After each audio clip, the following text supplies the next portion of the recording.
ये सोचना बड़ी अज्ञानता है कि ना तो हमको कोई देखने वाला है और ना ही हमसे किए हुए कर्मों का हिसाब मांगा जाएगा, जो कि हर प्राणी ये सोचता है। बहुत बड़ी अज्ञानता है ये कि कर्मों को देखने वाला और उसका लेखा भुगताने वाला भी हमारे अंदर बैठा है। ये हमको हर वक्त याद होना चाहिए।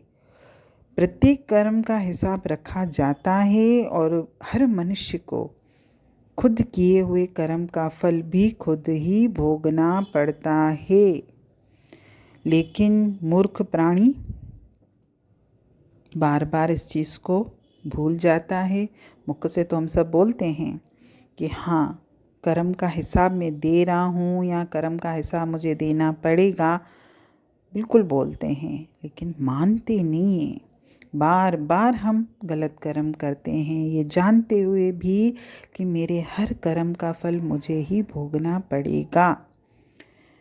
बौद्ध और जैन धर्म ग्रंथों में मन द्वारा अच्छा बुरा सोचने को मानसिक कर्म कहा जाता है। जिह्वा द्वारा अच्छा बुरा बोलने को वचन का कर्म कहा जाता है और शरीर द्वारा किसी को सुख दुख पहुंचाने को शारीरिक कर्म कहा जाता है। और ये तीनों प्रकार के कर्मों को आवागमन का कारण माना गया है, क्योंकि इन तीनों कर्मों को जो करता है उसको बार बार उन कर्मों के भुगतान के लिए इस संसार में आना पड़ेगा। इसका अर्थ ये है कि केवल शारीरिक रूप से किए गए कर्म ही बंधन कारक नहीं है, जो कि अक्सर प्रश्न हम सबके मन में उठता भी है। ये हम ये सोचते हैं कि भाई हमने शरीर से तो किसी को कष्ट नहीं पहुंचाया। कुछ लोग तो ये भी कहते हैं कि हम तो किसी को बोलते भी नहीं, यानी वचन का कर्म भी हमने नहीं किया, लेकिन हमने अपने अंतर में अपने मन से न जाने कितने अच्छे बुरे कर्म किए हैं, और ये सब मेरे मानसिक कर्म की श्रेणी में आएंगे। यानी सिर्फ अगर हम ये सोचें कि शारीरिक रूप से किए हुए कर्म ही मेरे लिए बंधन के कारण है, नहीं।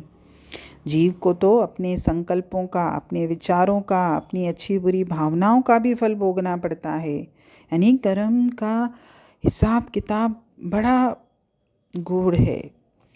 अच्छे कर्मों को पुण्य और बुरे कर्मों को पाप कहा जाता है, और दोनों का ही हिसाब और भुगतान होता है। क्योंकि उस दिन भी सत्संग की वाणी में ये बात थी कि कर्म अगर आप अच्छे भी करते हो ना, तो भी आपको उन कर्मों का फल भोगने के लिए बार बार इस संसार में आना पड़ेगा।